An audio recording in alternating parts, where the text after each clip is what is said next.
back to another budget cEDH deck building stream, whatever you want to call these exactly. I haven't honestly figured out exactly what's going on with them. As before, just let me know in chat if there's issues with the sound levels. This is all still a work in progress for me. So joining me today, as you can tell from the bottom right hand of your screen, is Timmy. Timmy, do you want to say hi, introduce yourself a little bit? Hey, how's it going, everybody? I like building budget Manabases for cEDH. What else you need to know, Dan? I don't know. That's probably fine. All right. So, can we get a volume test? Does everything sound good on your guys' end? Feel free to type in chat. I'm just going to assume everything is perfect unless anyone says otherwise, because that's how I live my life. So, to kick things off, I just wanted to talk briefly a bit about how I am laying out the visuals for this stream. On the left-hand side, Timmy has created us a nice little tapped out link that has all of the lands that fall below our budget threshold, which, as I talked about last time with Andy, is approximately $15 per card. Anything above that we would consider to not be budget.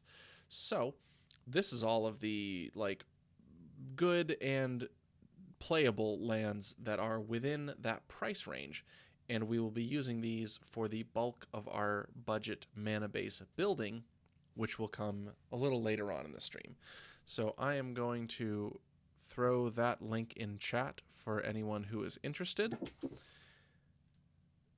It is right here. So we have these lands sitting on the left side of the screen. On the right side of the screen is Deck Stats, which is another deck hosting site. I'm going to be using Deck Stats for what I'm doing in the deck building part, which is going to be brewing mana bases live with Timmy so that we can show you guys how we construct these for different categories of decks. And I'm using Deck Stats specifically because they have the best finance aspect of any deck host site so far. They live pull from TCG Player, and they also pull from like Magic Card Market and such. We can sort by different locales, and we can get the most up-to-date prices. Yes, Maynard, that is your meme on the left. I have been using it as my face for these streams. So on the right, we're going to show you, as we build these mana bases live, what they look like, what they cost, and so on. So that's going to be on the right. And you can just ignore the pretty pictures on the bottom. They'll be later. No, you waived royalties as soon as you posted it. So, without further ado, let's get started on budget mana bases. So, Timmy, do you want to talk me through how you arrived at each of these categories or cycles of lands? Not just within they are under $15, but how you picked each cycle specifically for cEDH budget mana bases. So the main criteria that I use for cEDH Manabases, and really all Manabases, period, is that they don't come into play tapped under most circumstances, and that you can build around them in such a way that you mitigate them coming into tap, especially at the lower budget level, because you'll have a hard time hitting that double blue, double black, double green, double red, double whatever on turn 1 through 3. So I generally tend to design, at least when I'm helping people build decks, by focusing on making sure I have as many lands as possible on the early turns of the game, so that way people can cast interaction. Because isn't the rule in cEDH that you have to be either relevant or ready to answer something relevant by turn 3? Yeah, I think that's a good way to look at it. And so I generally tend to use that as my main metric.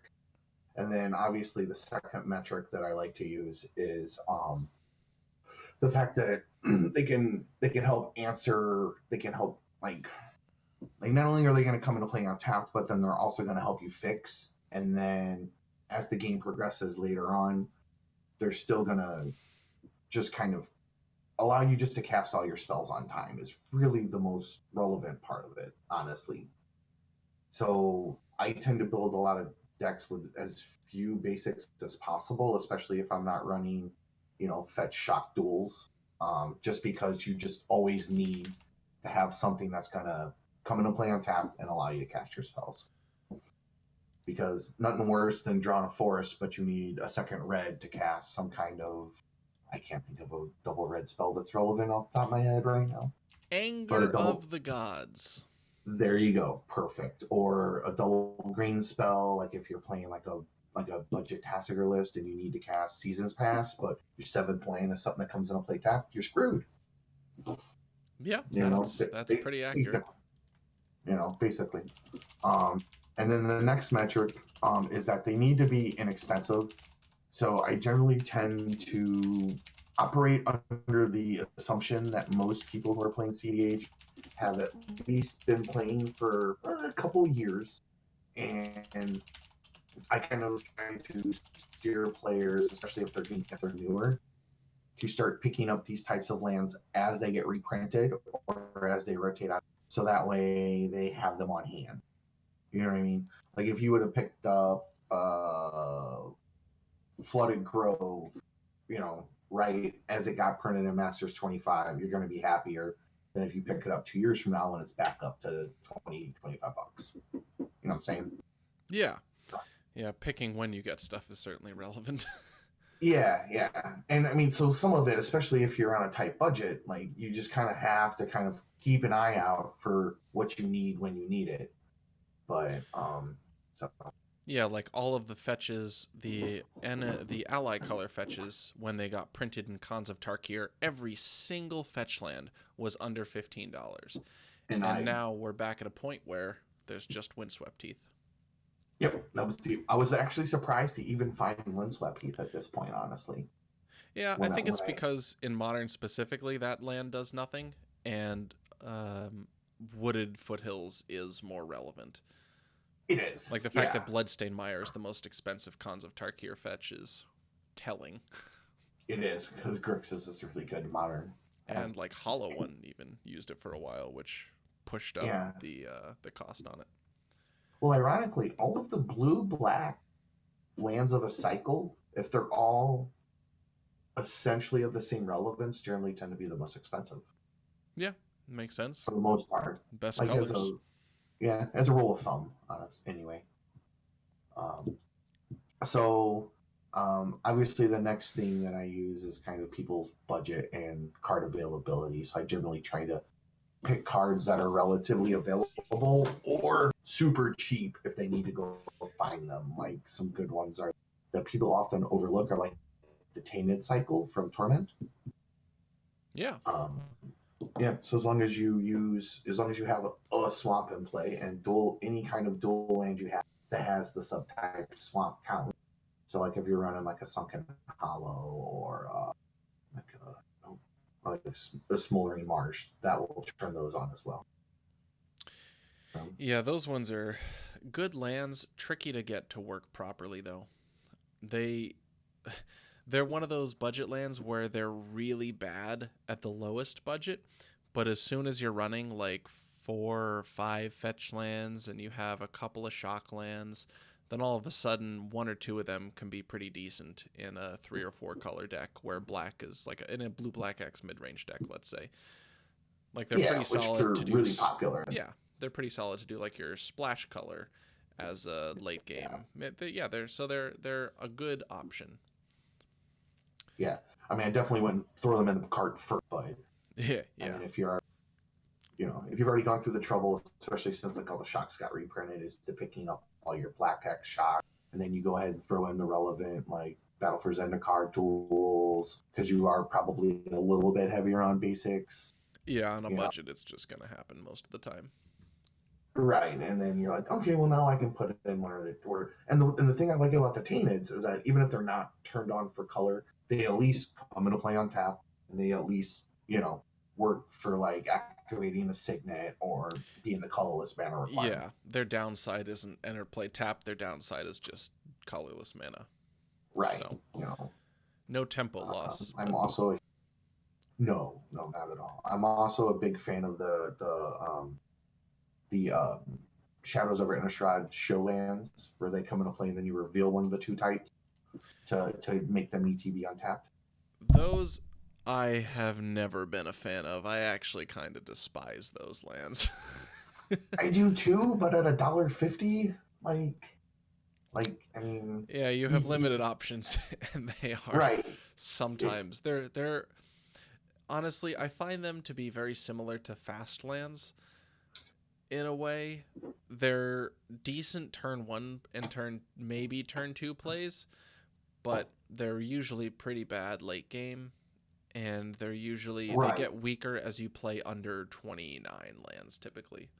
They do. And no, and that's a very valid point. And again, I mean, I kind of generally tend to construct mana bases so that way players are able to kind of get through the first 3 turns because that's really where you need to be able to like make sure you have interaction.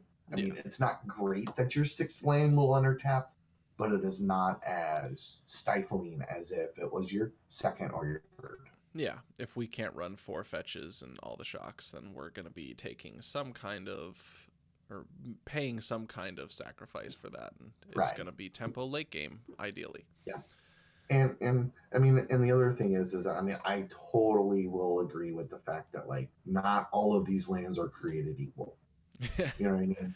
Yeah, Like, Battle for Zendikar duels compared to the Amonkhet duels, or the Battle Bond lands compared to Tainted lands. There's some stark yeah, differences.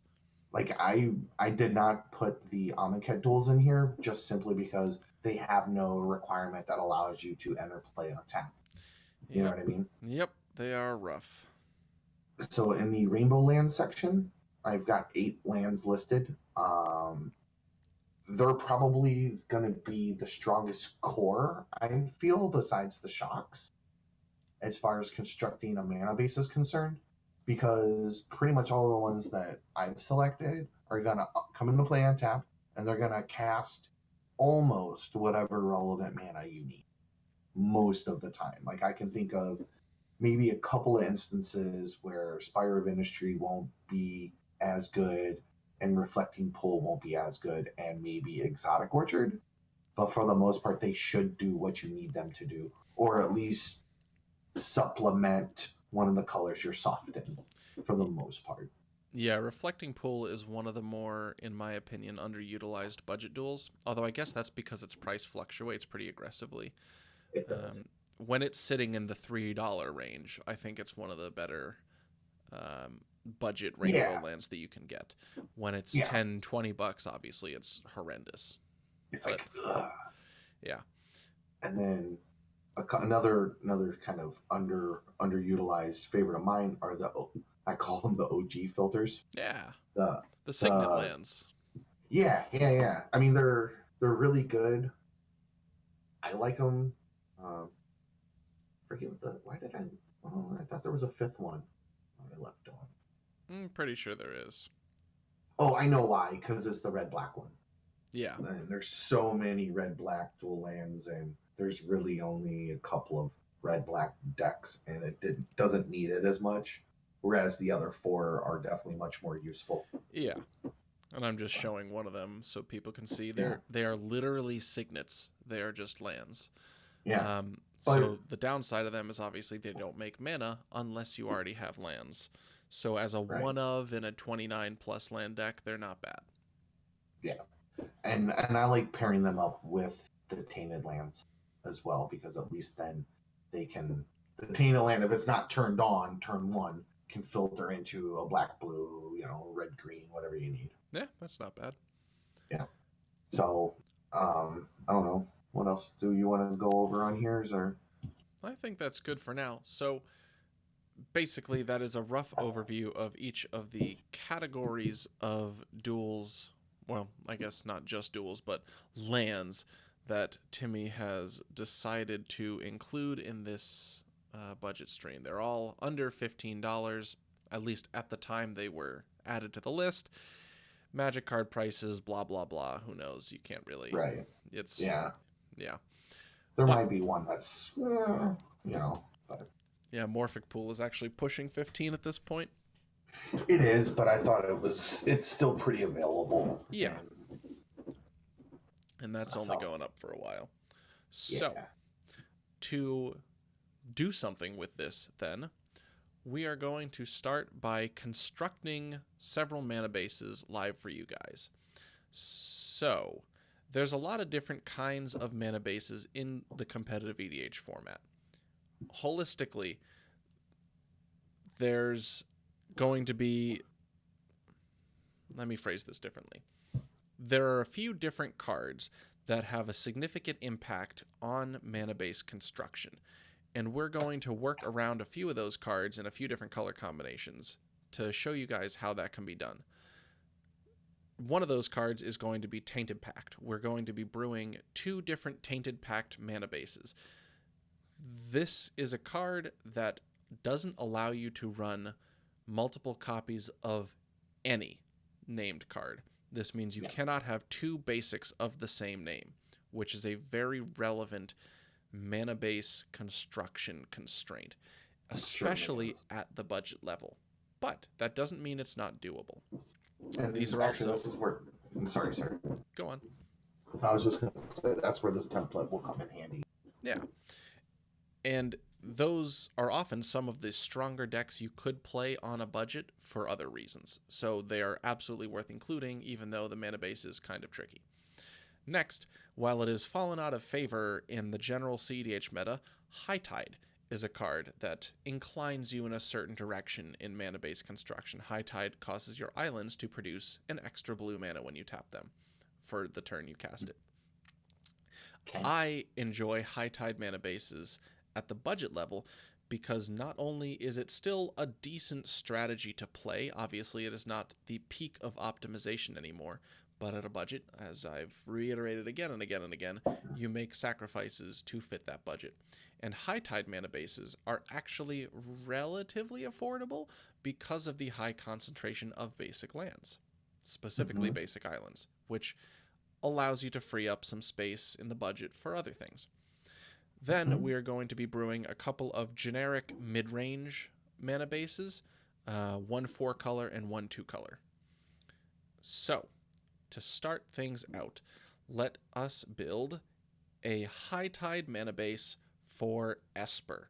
We are going to be, theoretically, so we're only brewing the mana base, but let's pretend we're looking at a Xur High Tide mana base. Let's pretend like this is a budget Shimmer Xur or something, and you didn't want to include Tainted Pact lines. You wanted to move into High Tide lines. Say you're building an older school Doomsday Tide kind of list.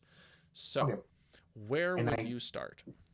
Well, I do have, before we proceed, I do have one more thing. The other thing about this list is that I tried to make it to where like people could reasonably acquire them, like, you know, every paycheck they could pick up 1 or 2 every, you know, couple of weeks of their allowance, whatever it is. You know what I mean? Yeah. Without breaking the bank. That was the other one. So where would I start for a High Tide Esper list? Yes. First thing I would do is I would include Watery Grave. I would include Hallowed Fountain. I would probably add Godless Shrine just because.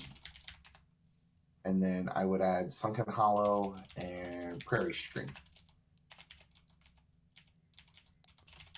Prairie Stream. Okay, so now we are up to 5 come into play untapped most of the time duels that are all typed. 4 of them are islands, so we're on a good start to the High Tide boost of mana. I would probably honestly include, most Xur lists are going to be artifact heavy, so I would put in the Spire of Industry. I would actually put in all 8 of the Rainbow lands, to be honest. I think that is a good idea. Let me just pull up the full list so I can type all these in. Do you want me to... Nope, I am good. I can make you an editor if you want. I don't believe in that sort of thing. Okay. Mana Confluence, Reflecting Pool, Tarnished Citadel. Alright, I believe that is all 8 of them. 1, Tarnished, 2, 3, 4, 5, 6, 7, 8. Yep, alright, so that is all of the Rainbow lands, Shocks, and Battle for Zendikar lands included. Okay. And that puts us to 12 lands? I believe so. Okay. I would probably, and we're not including Tainted 13. We're trying to, probably for a Shimmer Mirror High Tide list, we're probably going to do about 29, 30 lands. let's say 29. 29 is probably a good spot for this. Oh, all right.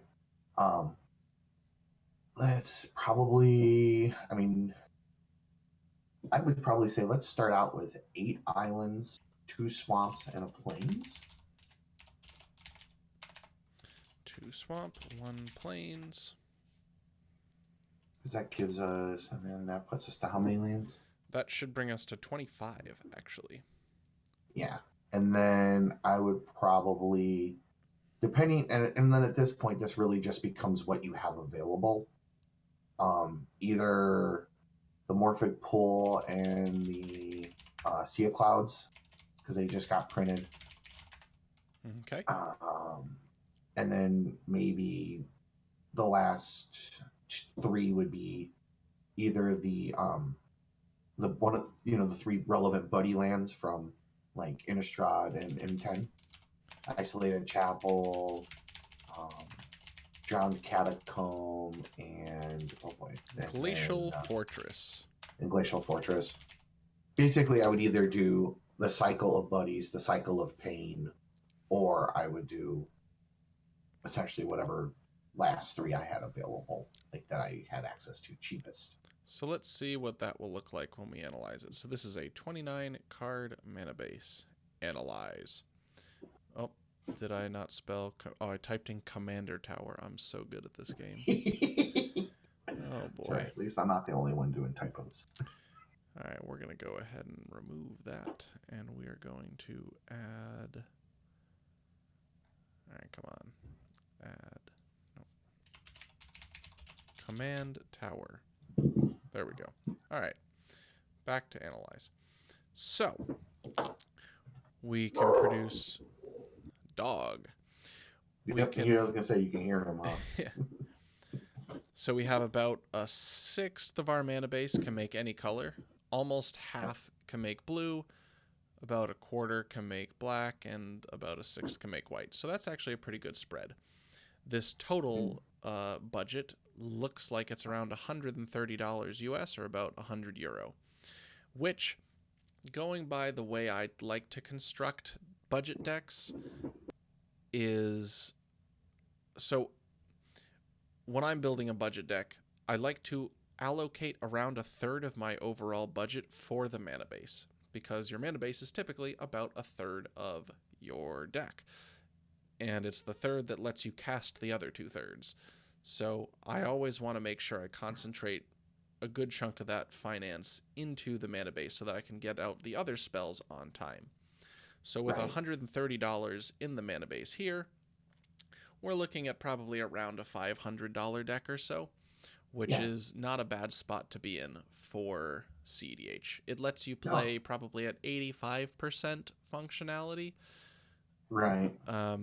Which is not bad at all. It's certainly closer to the play EDH high power kind of level, but it is absolutely able to play, even if it's not necessarily always going to be doing the best thing it could.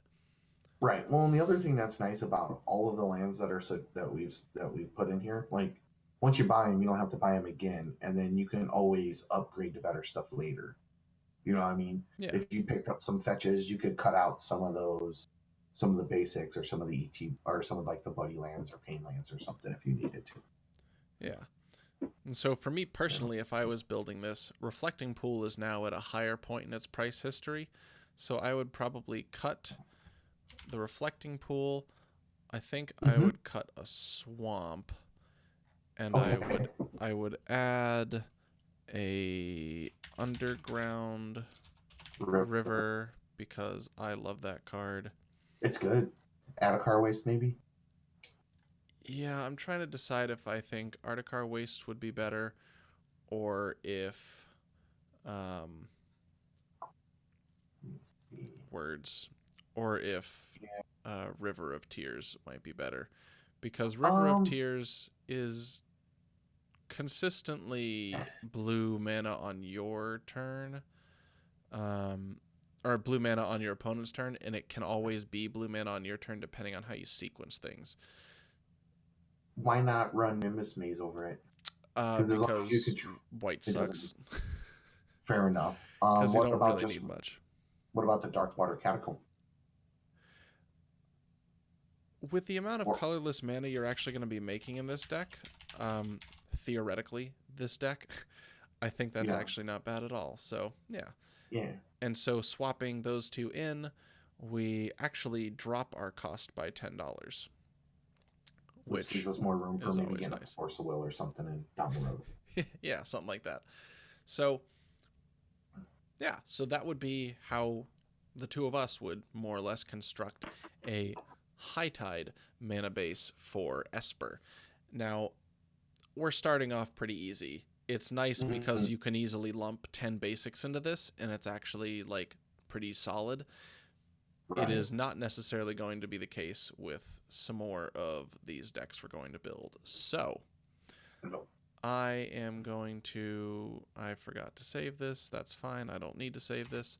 Let's hop back to a new deck. So, text-based editor. No, that's not what I want. Shoot. Sorry, I'm not super... There it is, this one. Okay. So we've done a Zur High Tide mana base. Let's shift gears and move to a Grixis Tainted Pact mana base. Conceptualize this as a budget consultation Kess deck. Okay. So again, we're going to start with the 3 applicable shocklands. So Blood Crypt, Watery Grave, and Steam Vents. Mm-hmm. Then I would also start with Sunken Hollow and Smoldering Marsh, of course.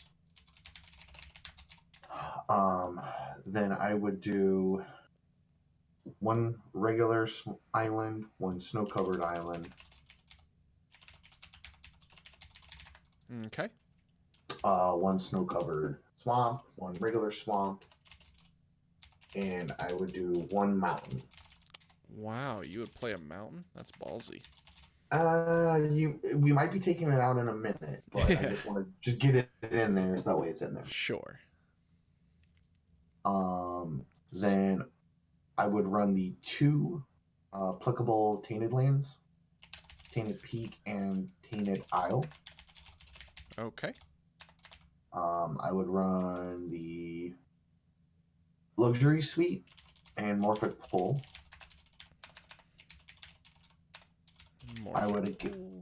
And again, I would run all 8 of the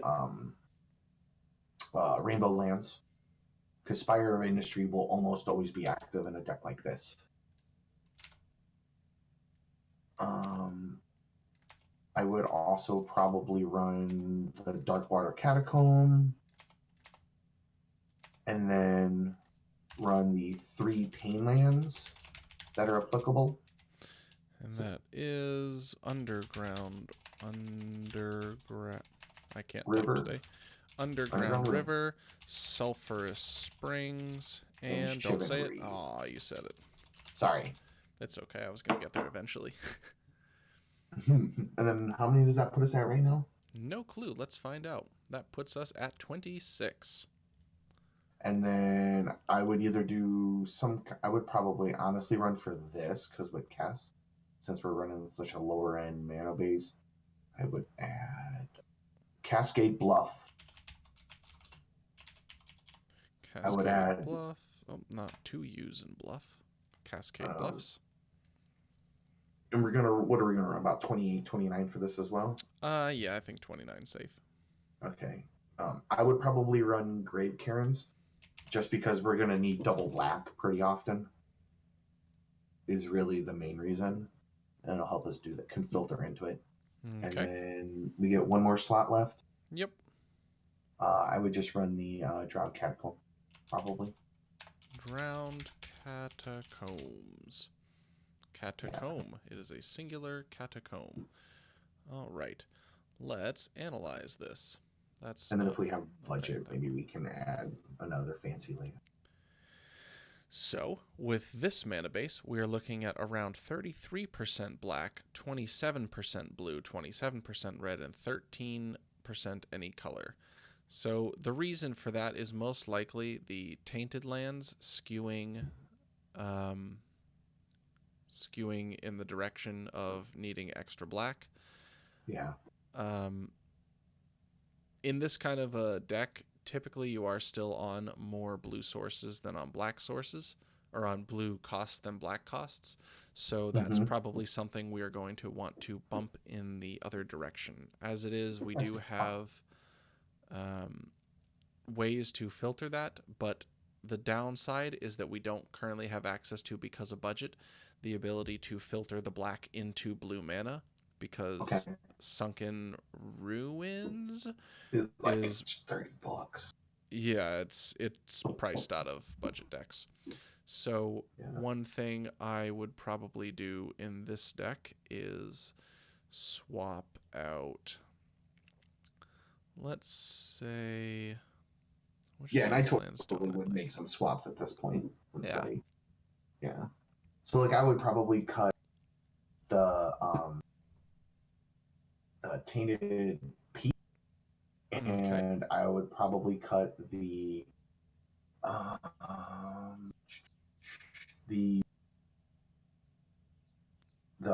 Sulfur Springs for the Sulfur Falls, and either Choked Estuary or...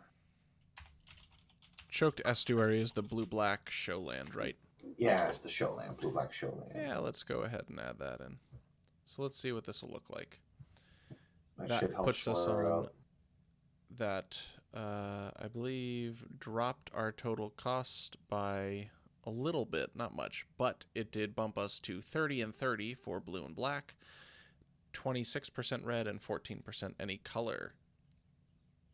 So that has pushed us to a decent spot for black versus blue. Still lets us consistently turn on, I mean, I'm saying this without doing any hypergeometric calculations, but consistently turn on Reflecting Pool and our Tainted Isle. Yeah, right? pretty consistent. That one's called. Yeah, the Tainted Isle. I mean, because we're running the 3 shocks, the 2 BFZ lands, and then we're running two swamps. That gives a 9 swamps, but we can't fetch them, so we might get in a little trouble once in a while. But again, it's gonna happen, and this is something where you can always swap out the Tainted lands and the Reflecting Pool for just some other basics. In this kind of a deck, it's not the worst thing in the world to run 1 or 2 of the temples from Theros block. I know tap lands are bad. Tap lands are bad. Those are the best tap lands, and they are not horribly non-functional in budget decks because at least they scry, which means you're getting some smoothing. Is when you start doing that, it starts lending people to the idea of starting running more tap lands. Sure. And then it's a hard argument. It's hard to get them out of it. Yeah, it is tricky. So as a whole, this is not a bad mana base at all. Choked Estuary. God, I hate that card. I'm not saying it's great, dude. I'm just saying you gotta make sacrifices somewhere, right? Yep, you do. I mean, we could. I mean, you could put in. No, that won't work. No. That's all right. This is. I was gonna say both. Hmm? Oh, sorry. Go on. No, you. What were you saying? I was just saying. I was gonna say, well, what about the fast lands? And I'm like, nope, the blue red and the blue black one. Which of the $30 fast lands did you want to run? Yeah. At that point, we can play Polluted Delta. And then that'll be even better. So, yep. I mean, I think we're pretty much. I mean, is this one decent? Yeah, this is not bad at all. It gives us a good spread on our primary colors, and it gives us consistency to be able to cast Kess, along with a pretty solid shot at casting basically anything. Nice. So that would be a way to brew a fairly cheap mana base for a Tainted Pact build of Grixis. Now, let's move on to a trickier mana base to build. We are going to brew a 4-color Sans Blue mid-range list. Conceptualize this as a Tana Timna deck, where you will have dorks. Yeah, okay, we're going to have dorks. But we're not going to include those in here, obviously. So we're going to call this a 31 to 33 land mana base, and we can pick how we want as we go there. So, Okay, for this, are we going to be trying to run like tainted tutors or anything like that? nope. This is just going to be green, black, splashing red and white, mid-range All creatures. right. So we're going to start with the duels that are the shocks that are applicable. So Blood Crypt, Godless Shrine, Overgrown Tomb, Sacred Foundry, Stomping Grounds, Grounda, Yeah. and Temple Garden. Mm-hmm. So we have 6 shocks. We're gonna put that Windswept Heath in there. Hell yeah, we are. I was already typing it. Yep. I would also add Smoldering Marsh, Cinderglade, Canopy Vista. Okay. I would run all of the Rainbow Lands but the Spire. That we probably won't is smart. Because we probably won't have enough artifacts to make it effective. Yeah, so Spire of Industry, I don't know if we actually fully showed the card on stream yet. Spire of Industry is a City of Brass where the City of Brass effect is gated by Metalcraft. Let me pop that up over here. But it can tap it's just any artifact. Any artifact, excuse me, not 3. Good point. But it can tap for generic mana, so I have that popped up on the tapped out list. Spire of Industry is an awesome budget rainbow land, but it's only functional in your artifact decks. And since the blood pod decks that we're like theoretically brewing this mana base for run 4 rocks null rod birthing pod, we're probably not going to consistently use Spire of Industry to produce colored mana, if ever. How many lands? Right, and how many lands are we at now? That should be 6, 7, 8, 9, 10, 17 lands. Okay, so we need some more. So let's. I would suggest adding Brushland, Carplusian Forest, Llanowar Waste. Okay. So that is our 3 green, very important, green pain lands.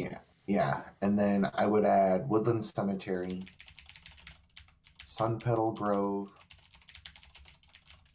and Rootbound Crag. The same color combinations in our check lands.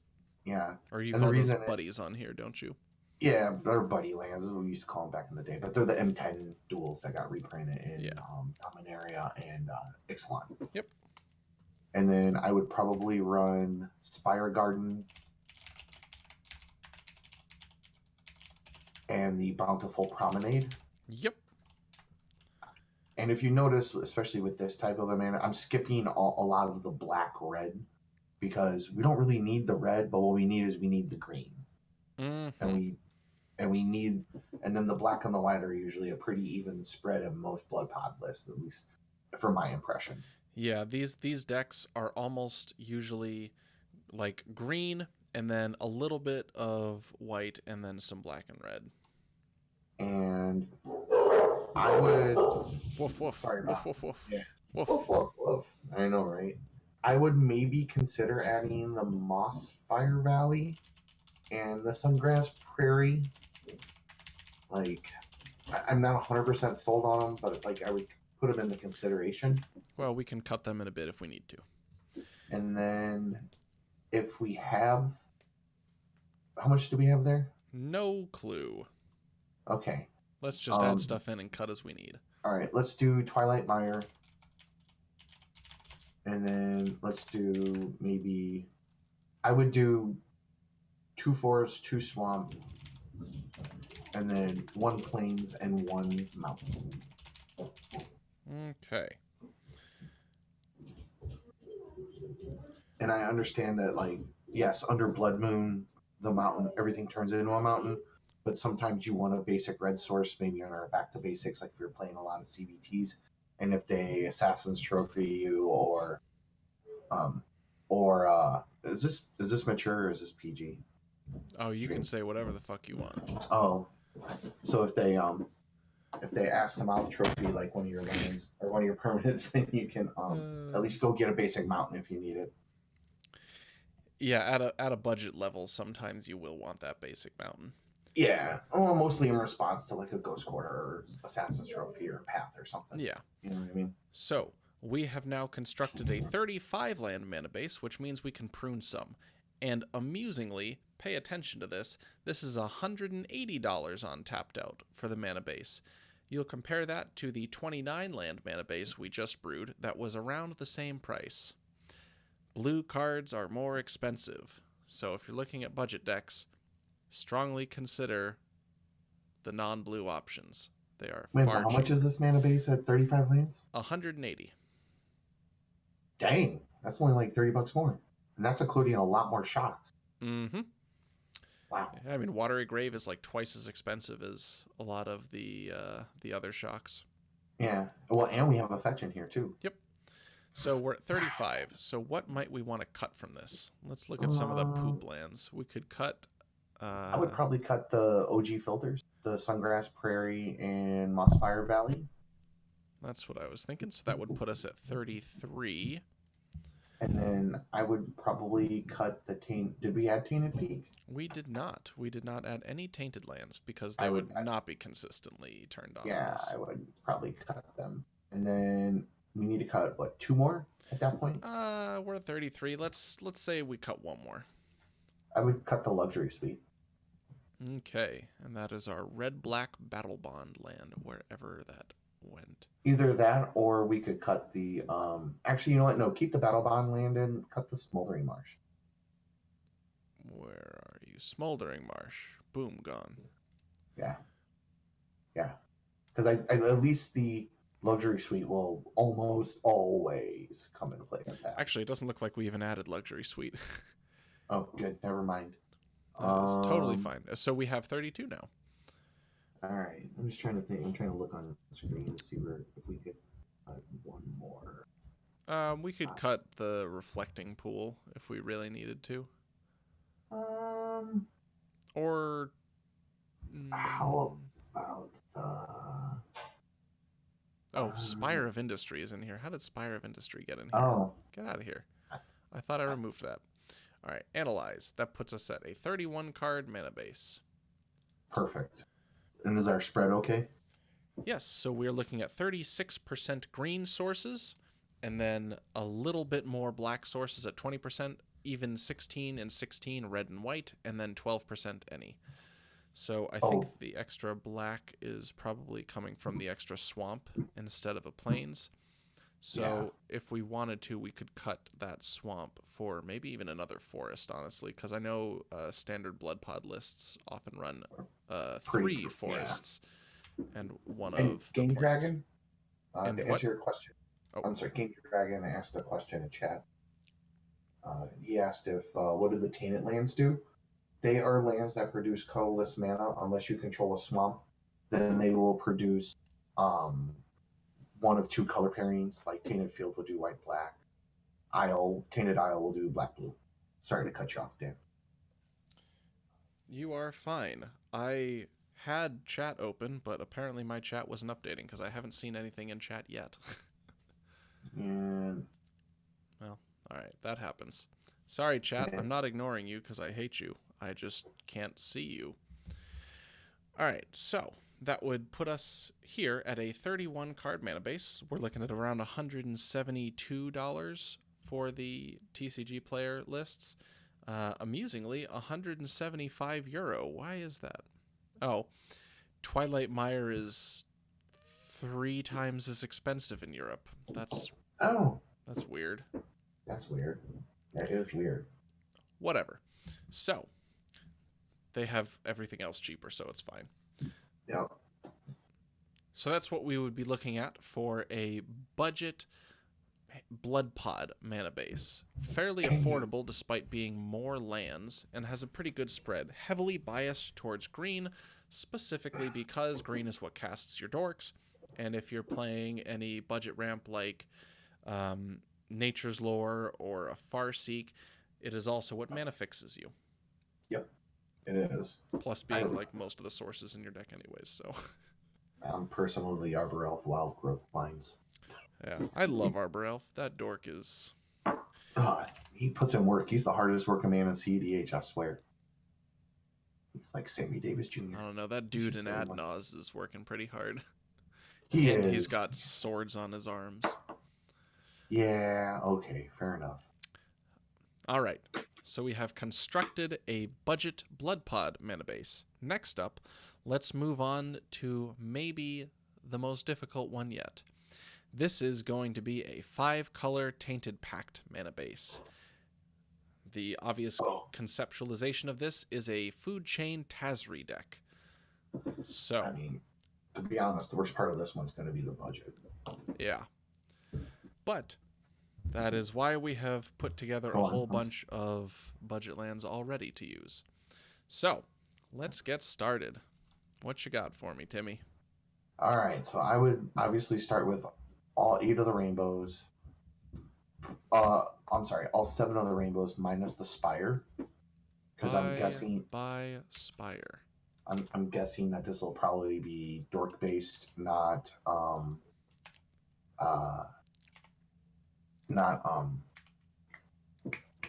crap. Yeah, there's going to be more dorks than there's going to be tons and tons of rocks. We're not going to be running like Voltaic Key kind of lines.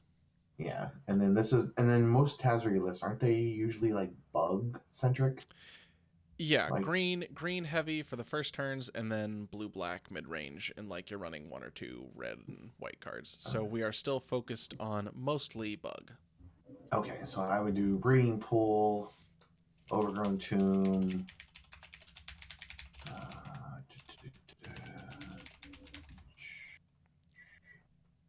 Watery Grave. Yeah. Then I would probably put in Temple Garden, Stomping Ground, Hallowed Fountain, and that would probably be it. Like, just as long as they all produce either green or blue, I would put them in. I guess maybe Steam Vents too. Doesn't really run a lot of red, so probably not. We can skip Steam Vents then. Yeah, and then I would add probably Sea of Clouds, Morphic Pool, obviously.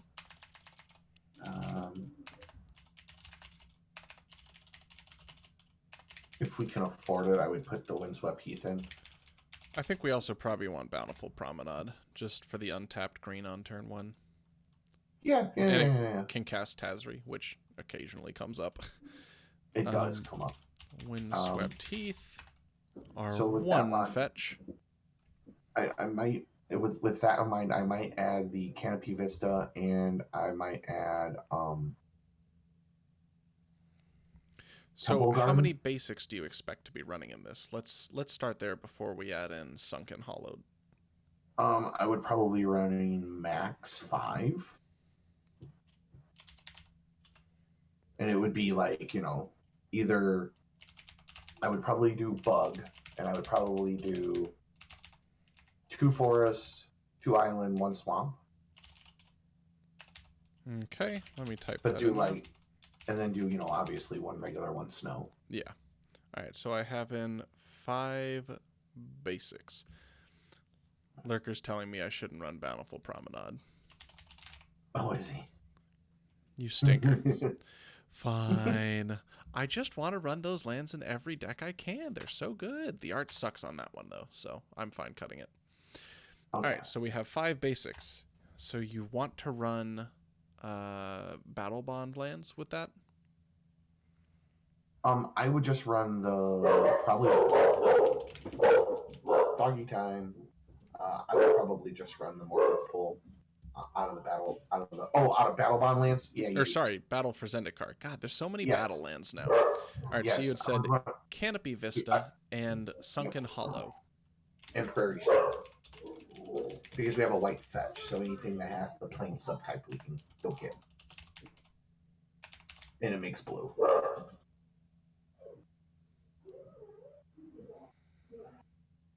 And then how many lanes does that put us at now? No fucking clue. I think we've still probably got like 10 left. Maybe 5 left. Let's add 10. Let's add 6. Then we can go from there. we'll do the bug pain lands and bug buddy lands. So that would be Underground River, Okay. Yavimaya Coast, Okay. Landmore Waste, Llanowar Woodland Waste, Cemetery. Llanowar Yep. Wastes. Okay. Woodland Yeah. Cemetery, Um, Drowned Catacombs, and and Hinterland Harbor. Hinterland Harbor. Alright, let's see what that mana base will look like. That is 30 lands, so let's see what our spread looks like. We have about a quarter each of green and blue, a little more of the blue. We have a fifth black. We have almost no red because fuck that color. We have 11% white and 13% any color. So, I think we might need to shore it up a little bit, I think. Wouldn't you agree? I'm trying to think. I think this is a deck where we would probably want like Botanical Sanctum and let's see. Reflecting Pool is probably going to be a bit inconsistent in 5 color, but it is this 5 color land too though. I don't count it. I count it as most of the time a 3 color land. Yeah. What about cutting the Reflecting Pool just to help give us budget? And maybe, because we're pretty heavy, we have quite a bit of swamps. Why don't we add the Tainted Wood? Giggity. And I think I'd rather Tainted be Island? playing Botanical Sanctum than a Tainted Land in a 5 color deck. What about like Flooded Grove and Twilight Mire? The trick is, I don't know if we're going to be... So they're good to convert our weak mana to our strong mana. Yeah. So I don't think converting between blue and green is necessarily as relevant as it would be getting like white to green or white to blue. But right. Those are both pretty priced out. Honestly, I don't know if we need to tweak this mana base at all. This is like, it's 180, which is around what I would expect for a $500-ish budget build. Okay. And 30 lands, if we're assuming this is on a more strenuous budget, you might be running 1 or 2 basic land or land type specific tutors like a Farseek or a Nature's Lore. So having a couple extra lands isn't bad for your consistency. Honestly, I think this is pretty good. All right. I like this. This came together better than I was expecting. Me too. And for only $180. Not a bad mana base. And I mean, to be honest, if you had built most of these other mana bases, you'll already have half of it already anyway. Yeah, it's true. Like, so that's one of the other big things I like to do is I like to try to make sure that like your lands will carry over into other decks. You're not just buying stuff that's specific to that deck and then it just... Yeah. So that's one of the reasons specifically people like to talk about, this goes back to the last stream, when you replace a card on a budget, look at Force of Will. Force of Will doesn't get replaced well on a budget. One of the things people often suggest is, what about that Disrupting Shoal card? Because it is pitch a card and counter a spell for 0 mana. But Disrupting Shoal is not only a terrible force impersonation, it's also kind of expensive and useless. So you're sinking 10 or 15 bucks into a card that doesn't replicate the effect you want and is then totally useless as soon as you find something better. Right. Like, I mean, even Misdirection would be a better substitute for force than Disrupting Shoal. Yeah, exactly. So in that instance. Yeah. So generic heuristic Tazri mana base. And I don't think I actually prefaced this yet, but These are not necessarily exactly what you should do. We're trying to illustrate a process with this. When you're building a specific deck's budget mana base, it is very important to build it for that deck. For every cost in that deck, for the tempo you want based on the colors you need, everything should be tailored specifically for what you're doing. These should just help give you an idea of what to look for and how to try and construct that. I'm not trying to say this is the definitive Tazri budget mana base or something like that. I'm just trying to, Oh, I was just gonna say, I would totally tweak the numbers on like, do I need to add more green, add more black, add more whatever? Like even with that Tana and Timna with the Blood Pod mana base, like maybe I find that I'm real heavy into white dorks and I need to scale back my black a little bit, you know. Yeah, just exactly. Kind of depending on what I need. So, we've just been looking at a few different mana bases, both Esper High Tide, Grixis Tainted Pact, Sans Blue Midrange, and a 5-color Tainted Pact. Those have all hovered in the 160 to 180 range for a 29 to 31 land mana base. We're going to change gears a little bit, and we're going to move to something that is realistically better. I want to brew up a blue-green mid-range mana base. And as you may have guessed from the pictures at the bottom by this point, let's pretend like we're brewing a Hackball budget mana base, or any kind of Momir, or even, I don't know, Food Chain Tishana, whatever you want to call it. Let's build a blue-green mid-range mana base. Is our deck gonna be more skewed towards blue or more towards green? I would say that it is probably skewed a touch more towards green, but pretty evenly split between the two. That's fine. So I would probably start a budget list like this, and we're going to probably do about, 29 lanes again? Yeah, 29 is good or so. I would probably start with 6 island, 7 forest. 6 island, 7 forest. Okay. Then I would do breeding pool, obviously. Then we cry because wizards can't fucking finish a cycle, so we can't have a battle bond, or a battle for Zendikar land, or a talisman, or a fucking 1-drop merfolk dork that taps for blue. Jesus Christ, Gavin, when are you going to print these cards for me? Or even taps for colorless. Shit, any of it. Then we'll do Yavimaya Coast, Hinterland Harbor. Yavimaya Coast, Hinterland Harbor. Yeah. And then now when we get over to the Rainbow Lands is where we'll start getting a little more. So I would do City of Brass, Command Tower. City of Brass, Command Tower. I would skip Forbidden, or I would play Forbidden Orchard, but skip Exotic Orchard.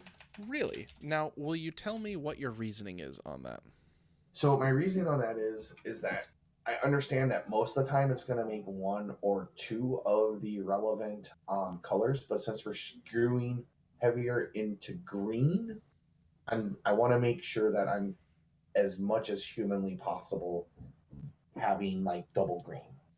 Okay. So if I've had this happen pretty consistently where I get stuck in a pod with Cass, CVT, and just some other random E-man that doesn't have green, and then I'm like, ah. Now if I was skewed more into blue, I would run it personally. Okay. And that is a point that we should bring up. Budget deck building is also a meta exercise.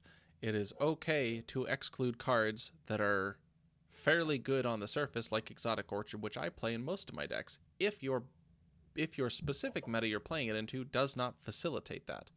Another example might be, say you're playing in a cEDH pod or a cEDH meta where other people are also on budget mana bases and playing slower decks. It is okay to increase your land count at the expense of some of the higher mana cost ramp that you may be running and similar things. Mm-hmm. Yep. So completely agree. So we're at Forbidden Orchard. Also, that's when you can run temples. We won't need them. We won't need them. I'm going to make sure we don't. Mana Confluence. I Okay. would run Reflecting Pool and Tarnished Citadel. Citadel. All right. Botanical Sanctum. Botanical Sanctum. There we go. Sanctum. I know I kind of sound country sometimes. Windswept Heath I would include. We don't have any others. There's no show lands. There's no BFZ lands. Are you saying that enemy colors are punished in mana-based construction despite this being 2019? Yep, they're horribly punished. Interesting. We will throw in a Flooded Grove, and let's see where that puts us. We are now at 25. You want to just dump in some more basics? I would dump in more basics, or there's some other lands that might be useful that aren't on this list, like utility stuff, like a Ghost Quarter or anything like that. You might be able to add. All right, let's go ahead and add something like that. Let's add a Ghost Quarter. I'm trying How to much think is of, Strip Mine? it's like it's 12, 15, I think. Hell It's yeah. right around. It's right around there, if not over. It went up recently. We're totally jamming Strip Mine in here because I want us playing Ramanop Excavator, even though we're not doing that in this stream. And let's go Okay. up to like 8 and 7 on basics. What does that bring us to? That brings us to 29 lands. Yep. Oh, would you look at that? Same amount of lands as some of the other mana bases, and $120. And 20 of that is the Strip Mine. I might cut the Strip Mine and do Homeward Path if we could. Sure, we can cut Strip Mine. Just because people like to steal my blue-green Memory Vig. Though, yeah, that's totally fair. Now we have Gilded Drake Proof Tech. And look at Yes. that. We are at $110 in our mana base for the same amount of cards as some of our prior mana bases. We have trimmed $60 off the budget. And that's shifting to go on. No, go on. I was going to shifting. Yeah, that's shifting us more towards almost a perfect split, similar to what you would see in a budgetless deck. The only distinction is then more basics, which don't obviously tap for both colors, but with a variety of other fixing, this is probably still going to get you pretty close to the same kind of spread that you would get in a much higher budget mana base. Well, and the other thing that's nice about it is that like it should be able to hit your double green most of the time, and you should be able to hit double blue turn 1 through 3. Yeah. Almost. I wouldn't give it a percentage, but almost consistently, like pretty consistently. Yeah. And you're not throwing any garbage in there that you're going to just throw out later. Yeah, exactly. None of these cards actually suck. Reflecting Pool mostly sucks, but none of these cards actually suck. Yeah.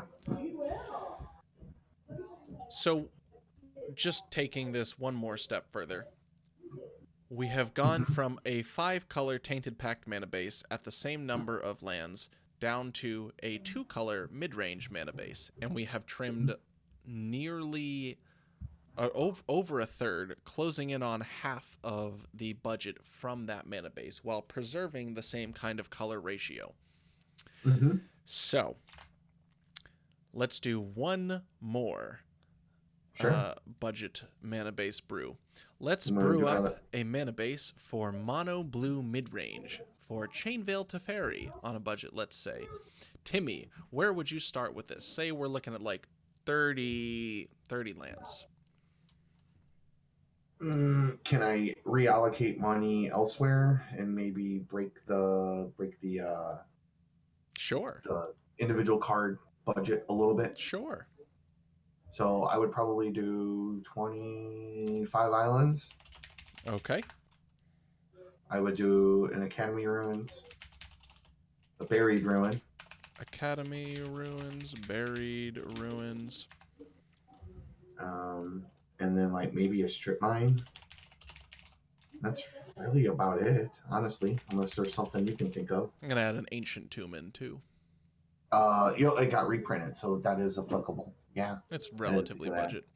All right. It's So that puts us at 29 lands, which is the same as the last several, and $70 mana base.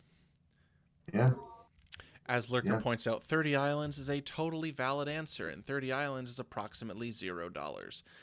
So, for Oh, Teferi, Inventor's Fair. Yeah, sure, good point. that's all right. We can add an Inventor's Fair. Good Let's point, go to Chad. 24 islands and add an Inventor's Fair. You can tell I don't play Teferi much. Thanks, Norman. Good catch.